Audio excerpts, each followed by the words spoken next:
Human trafficking is an act of exploiting, often dehumanizing, another person for financial gain.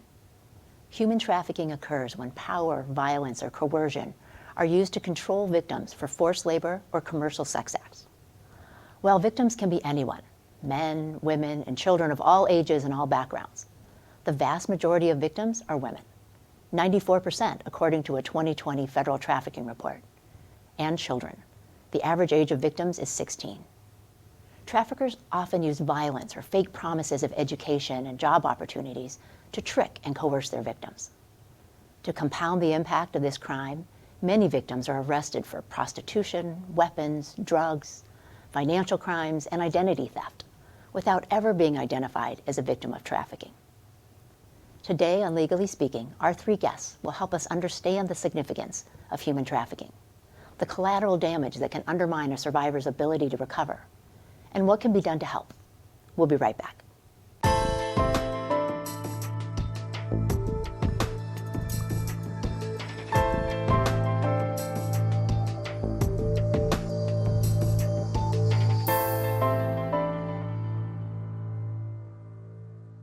I'm Ashley Lowe, Chief Executive Officer of Lakeshore Legal Aid, a nonprofit law firm providing free civil legal services to low-income people, seniors, and survivors of domestic violence and sexual assault throughout Michigan. Today on Legally Speaking, we'll be talking about human trafficking and trying to understand more about what it is, the collateral impact it causes, and what some lawyers are doing to help. Our first guest is Nate Knapper. Nate is the founder and CEO of the Joseph Project, a nonprofit organization that's committed to addressing the legal consequences that result from human trafficking. Nate's also a special agent with the FBI who investigates international terrorism, human trafficking violations, and child exploitation matters. Nate, thanks so much for being here today. We're also joined by Hannah, who is a survivor of human trafficking. Hannah, thank you so much for being here today. Thank you for having me. Thanks. And our third guest is Tina Saxon. Tina is a legal first responder with the Joseph Project who represented Hannah pro bono. Tina has her own practice, criminal defense practice in Oakland County, and is committed to public service. Tina, thank you so much for being here today. Thank you for having me. Right. Well, let's get started with Nate. Nate, can you talk about what drove you to be interested in human trafficking? Sure. Thank you for having us, Ashley. Human trafficking, as I've been very open about, was not something that was initially on my radar as I was going through my educational journey. So I went to Calvin College and then on to Pepperdine Law School from there. And I had friends that were interested in anti-trafficking work, and of course I knew what it was, but it wasn't something that I felt was going to be a part of my future. But that all changed when I joined the Michigan Attorney General's office in early 2013. And shortly after my hire there, the Attorney General at that time was Mr. Bill Schuette, and Mr. Schuette organized the state's first ever Human Trafficking Commission.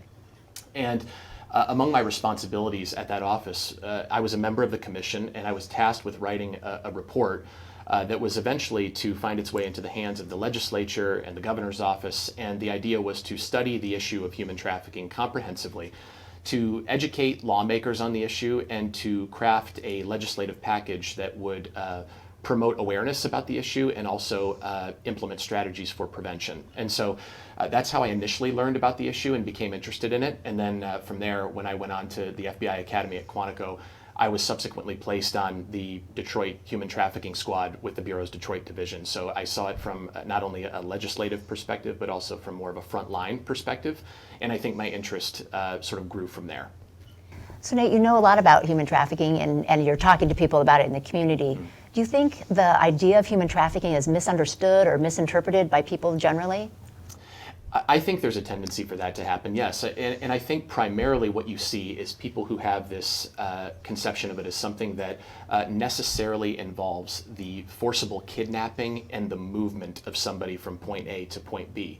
Those things can happen. They can be involved in a trafficking scenario, but it's important for people, I think, to realize that it does not have to be. Trafficking happens where there is commercial exploitation. So you can exploit somebody within the confines of your own home, your own neighborhood, your own vehicle, your own motel in your own city. And so it doesn't necessarily have to involve movement of a person from here to there. It doesn't necessarily have to involve physical violence. It can involve drug-based coercion and other forms of force and fraud. So it is misunderstood, I think, primarily for those reasons, but for others as well. Yeah, thanks. And I had that misperception myself, that I thought at first it had to be across state lines or some kind of movement that had to happen. So thank you for clarifying that. Yes. So let's talk about the Joseph Project. What led you to found the Joseph Project? Yeah, well, I mentioned my work with the FBI task force, and in the course of my work there, I was encountering survivors of human trafficking from a frontline enforcement perspective. And I would see these survivors come out of the immediate circumstances of their exploitation, right? So they're removed from a situation where there's imminent danger. But what a lot of people don't realize, and I think perhaps maybe even within the law enforcement community, right, is that once you liberate somebody, so to speak, from that immediate circumstance, what you have is a situation where a person is still confined or held back by numerous legal issues that are hanging over their head and preventing them from moving forward into a brighter future. And these could be things like criminal record issues, family law problems, immigration hurdles that they have to overcome.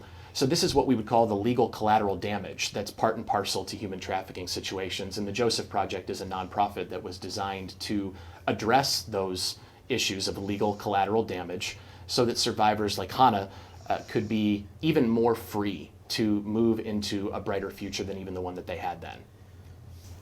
So that's kind of the beginning of the Joseph Project. When was the organization founded? Sure. So I started work, at least initial work, on the project, I would estimate almost exactly 3 years ago at this time. And then, once you get everything ready that you feel needs to be in order, then you take that leap of actually incorporating the organization with the state of Michigan. And I think it was eventually formally incorporated with the state in November of 2018. So almost exactly 3 years ago. And I know you've talked a lot about the justice gap, Yes. about how we address that. Can you talk about what the Joseph Project does to address that justice gap? Yes, of course. So important. It's the central thrust of the mission of the organization. So, just to set the premise, the justice gap in our view is the space that exists between the legal needs of a human trafficking survivor and getting those legal needs met, right? So there's a gap that exists because what we have found is that oftentimes survivors don't have the knowledge of the legal issues that they have. And even if they did, they don't have the financial means to address those issues appropriately. And so the Joseph Project was organized to close that justice gap, and we're trying to do that by assembling a broad nationwide network of pro bono legal first responders. These are attorneys who are willing to step up and meet those urgent legal needs of survivors free of charge. Tina is one such LFR, as we call them, and has demonstrated extraordinary self-sacrifice, extraordinary skill and talent in representing Hannah, and we're trying to assemble even more like Tina so that more and more people can step into new levels of freedom that they wouldn't otherwise experience. And you mentioned nationwide, and I know that you've been doing a lot of work in Michigan. Tell me about the efforts to expand nationally. Yes, well, the organization was initially founded in Detroit, but what we have found is increasingly we've been receiving these referrals that come to us from other states around the country. So I think at this point we've had referrals come to us from at least 16 states. And that spans the coasts. We've had California, we've had New York, we are setting up pilot operations down in Texas in the city of Houston, and everywhere in between. So I suspect that will likely continue as word continues to spread, and we're excited about that because I personally don't feel that there's any reason why the justice gap can't be fully closed. We have many, many more attorneys than we do identified survivors of trafficking. And so I think it's just a matter of mobilizing or assembling that network. People like Tina, with the heart, with the compassion and the expertise, we can assemble them together, we can coordinate it, and we can match them with the survivors who need help. It can be done everywhere. That's wonderful. It's really exciting to see how much it's grown. Yes, thank you very much. And thank you, Ashley, for your support. You've been integrally involved from the very beginning. I know that. And I truly appreciate your support and the support of Lakeshore. We could not do it without you. Thank you. Thanks. Yes. Well, Hannah, let's hear your story. This is really the reason that anyone is doing this work in the Joseph Project and around survivors. So can you talk about how you came to be a survivor of trafficking? Yes. So I was trafficked when I was about 23 years old. I was addicted to drugs, and I had left a treatment facility, and a girl and I we met these guys. We were walking down the street, and one thing kind of led, to another, and they were, holding us in the room and forcing us to do things for money with men. And it was really horrific. But luckily I was able to escape. I saw an opportunity when they left a phone in the room accidentally and called my mom, and I left. But when I left, my mom convinced me to call the police because, she's like, you got to call the police. So when we did that, it was just a horrible experience with them. It was like they were interrogating me and like treating me like I was a criminal. Even though you were a victim of trafficking in that circumstance. Yes. And I went to treatment right after that. And when I was in treatment, I got a call from my mom saying that she had spoken with one of the detectives and that I was being charged with prostitution. So. Did they charge the people who were trafficking? I found out actually when I worked with Tina that they did end up getting charged with it. Okay. So there's a few things about your story that, if you're willing to share, I just think it's important for people to understand is you grew up in a wealthy suburb of Detroit. Yes. Right? So I think there's a perception perhaps that, being in the wrong place or where you live might have an impact. But this could happen to people who live anywhere, right? Yeah, I grew up in West Bloomfield and Bloomfield Hills area. I graduated from Andover. I went to Oakland Community College and Oakland University. I just happened to, I was addicted to opiates. I think, the opioid epidemic really took a toll on a lot of people that I grew up with. And I kind of kept going while everybody did not. So it doesn't discriminate, It can happen to anybody. It really can. It doesn't matter where you come from. It doesn't matter who you are, where you live. Nothing. It just, it can happen to anybody. Right, right. And so you were charged with prostitution. What happened in that criminal case? So I actually ended up serving jail time, and I had a prostitution charge on my record. So. Did the police ever ask you about the trafficking? Did they ever ask how you got into that circumstance and why you were there? Yeah, so when we met with them, I told them, these guys were holding us there. They were forcing us, feeding us drugs, and, keeping us captive there and under the influence of drugs. And, they knew that, and I was still charged with it. Wow. And so after that, after you were released from jail and then had this on your record, what did that impact, or how did that impact your life? I think that emotionally, it took the worst toll. I think that was the hardest thing to deal with. But it did affect me from getting jobs. And I was actually told at one interview after they looked up my record that they couldn't have someone working there with a prostitution charge on their record. So it definitely did take a toll. But emotionally, it was just totally defeating having hanging over my head every day. Right. So not only did you live that experience, but then you have that legal baggage that goes with you, even after it's over. So how did you connect with the Joseph Project? So it was like all by chance. I had been trying to figure out for a long time how I could get it off my record because I was in sobriety and I wanted to move on with my life and, you know, get rid of that. And I couldn't figure anything out. And then I just happened to be watching the news one day and there was something on the news about the Joseph Project, and I didn't even believe that it was real because it was like too good to be true. I was like, this can't be even happening right now. Like, I've been searching for this for years, you know?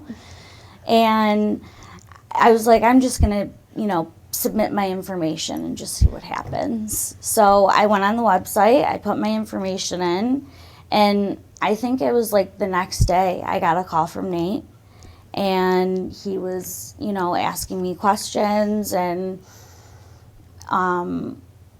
it was like the first time that somebody had asked me questions like and was listening to me and not, you know, and like hearing me and hearing that like I had been charged with prostitution when I was a victim of human trafficking and that I was not a prostitute. And hearing how wrong that was, that was the experience. Wow. Wow. So let's switch over and talk to Tina about the representation. Before we do, Tina, talk about how you got involved with the Joseph Project. What led you to being involved in this work? One day, the State Bar of Michigan posted an invitation to attend a human trafficking training session in Auburn Hills at Cooley University Law School. And that piqued my interest because I've been interested in human trafficking probably since undergraduate when I first started hearing about it along with international parental child abduction. So 3-paragraph invitation, and it was a powerhouse panel of trainers, one of which being Nate. So I went to the Joseph Project website and read all the information, every link, and decided to attend the training. Best decision I ever made. The commitment from each of the panel members, you being one of them, and just the need to fully describe the legal collateral consequences and the number of people, and that there was a gap. That was something I did not know. So hearing about that and coming from a law school that really encouraged us to always give back to the community with our legal skills, it was a perfect fit. And afterwards I spoke to Nate briefly, and within 2 weeks I was assigned Hannah's case. And that was in October 2019. So let's talk a little bit about that training, because I think it's important for lawyers who might be interested in joining into this project. What kind of training did you get, and did you have any experience with trafficking in your practice before, so you could draw on that? No, I did not have any experience prior. It was a one-day training, about 6 hours perhaps. We had a speaker from forensic examination, FBI, a human trafficking commission. So just telling us exactly what the legal ramifications are of a person being charged with prostitution or losing custody of their children tied to human trafficking, and just the different angles that the consequences are manifesting, and also the need to educate the judicial system and law enforcement. So and afterwards, which I found extremely helpful, was the plethora of education available online. Nate sent me articles on drug-based coercion, the statistics, some of the signals of human trafficking that any person, a lay person, could see, but that law enforcement really need to be trained on seeing, and even the judicial system. So the training wasn't just that one day, it's ongoing. We can always ask questions. The Joseph Project is a enormous support for the legal first responders as well as for the survivors. So any questions we may have, Nate has put together an amazing team with the Joseph Project, who are also attorneys, that I was welcome to call and ask questions or seek assistance. So we're never left alone as a legal first responder or as a survivor. We don't leave them alone. That's great. It's great because I think some people worry. I don't have this experience. I'm not an expert in this. I don't know, and the consequences are so significant. Yes. But to know that there's support ongoing, I think, allows people to be willing to volunteer. So let's talk about Hannah's case. You were assigned to her case, and then what did the work you did for Hannah? What did it involve? After the Joseph Project, Nate does an intake interview with the survivor, in this case Hannah. Then the information is was passed on to me, and then I called to get her story and to figure out. Okay, here was the charge of prostitution, and then put on my lawyer hat. Here are the elements of prostitution. How can I show the judge this was not prostitution based on the facts of what actually happened? And Hannah and I had several conversations, so it's never a one-time conversation. Following that, I did filed the application for expungement or set aside with the court. We had a hearing, and then I prepared Hannah because the judges usually want to hear from the survivor. But I had to really emphasize, Your Honor, to the court, based on her experience when she was charged, that this is really what was happening, and here are the facts. I pulled the police report from the original crime and introduced the Joseph Project. This is what human trafficking is. Following that, and Hannah giving her story of where she was that day, we had an incredible judge who really complimented Hannah for her hard work and could see, this isn't what it looked like on the surface. She immediately granted the set aside, signed the order right then, and really spoke encouraging words to Hannah, and was pleased to hear about the Joseph Project, that there's an organization out there really trying to shed light on this and do the work, not just talk about it. That's wonderful.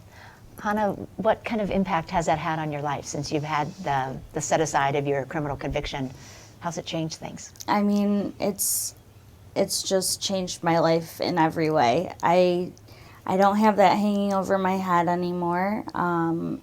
Employment has definitely opened a lot of different doors for me, and I don't have to worry about anybody seeing that, looking that up and seeing that. So, I mean, my confidence, it's, and it feels so good, to finally have people say, you were right. You are not, a prostitute. You were trafficked, and just be heard. That's wonderful. Great. So we've heard about the Joseph Project and how the impact that legal first responders like Tina can have. Nate, how can lawyers get involved to help? Yeah, it's so important. A great question. And when you talk about, you hear Hannah say, I was heard, and you hear Tina describe how she was advocating in front of a judge for Hannah. You realize the importance and the responsibility in many ways that an attorney has to be a voice for somebody else. So in terms of how they can get involved, logistically speaking, there are links on the website where it's very simple. You can just submit your information and tell us a bit about yourself and where you practice and how you'd like to plug in, and somebody will reach out to you from there. And we do take pride, as I hope has been gathered, in responding quickly. I think so many times things languish and they sit on the shelves and people are ignored, and I don't like that. That's not my way. That's not how I want to see this go, because people have been ignored enough. And so we will reach out to you, and we're always seeking additional attorney volunteers, particularly in the area of criminal defense, family law, and immigration. If that's you and you have a heart to serve a survivor in this way, don't hesitate to reach out to us through the website or call the phone number, because we'd be happy to talk to you. Great. And Hannah described how she signed up to get the services, so survivors can go to the website as well to get that assistance. They sure can. It's just dependent upon who you are. So depending on how you answer various questions, the options will kind of open up to you from there, and it's very user-friendly in many ways to just submit whatever information you have. Yep. Wonderful. Well, I want to thank each of you for being here today. Nate, for your incredible work on this issue, and Tina, for making a difference in people's lives and really changing, as you can see, Hannah's life for the better. And Hannah, thank you for your braveness in coming here and sharing your story. I know that it will help people to feel good about coming out and seeking help. And I think that could be the silver lining in this circumstance. So, Thank you for having me. all right. Thanks so much. Thank you, Ashley. Thank you. Thanks. And thanks for joining us on Legally Speaking.